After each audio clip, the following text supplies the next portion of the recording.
read some great books in college. It'll just make you a better person. It'll probably make you a better manager. In fact, in my own book, a lot of the very best salespeople are English majors. And I asked one of them, what's the connection? And she said, I treat all of my customers as characters in a novel. And bear in mind, she's read Toni Morrison, she's read Faulkner, she's encountered some pretty dodgy characters in her reading. And she's able to sell effectively to the real world equivalents. I'm being a little bit flip, but I'm actually making a serious point. You work better in the business world if you have empathy. And empathy doesn't just mean liking other people. You may not like them, but you understand them. And you have a sense of what makes them tick.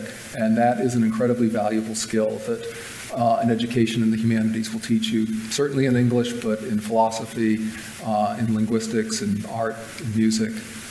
You just gain that ability to understand a bigger slice of humanity, and you can put that to work in the years after graduation.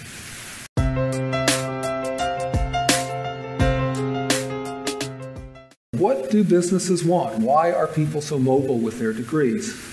This is fresh data from just a couple months ago from LinkedIn. We went and asked hiring executives all over the country, what are you looking for?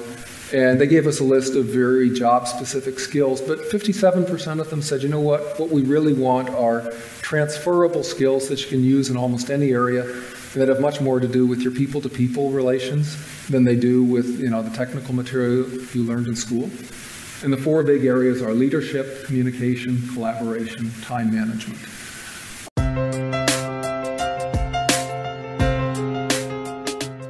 I try and write with verbs, persuade, inspire.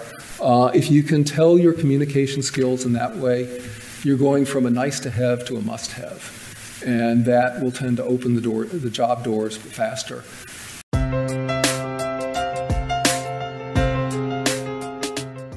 So this is a slide I like to linger on. This is metaphorically, this nice smooth road here is college. And then down the way where you've got that red vehicle, you've got the nice smooth road of work. And somewhere in between you've got this horrendous cave out where just the two don't connect. And what's the cave out? It's the difference between how we talk about achievement in college and how we talk about achievement in the workplace.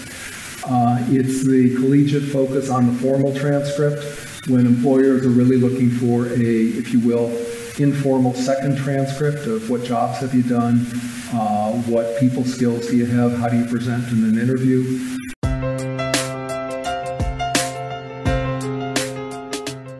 Again, another way of saying it, look for ways to create your own job.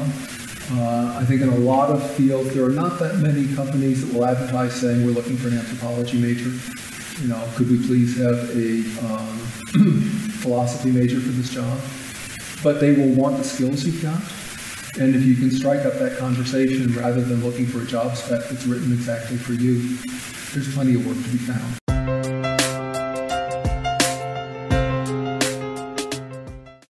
Look for ways to tell stories that come back to collaboration, communication, teamwork, time management, leadership.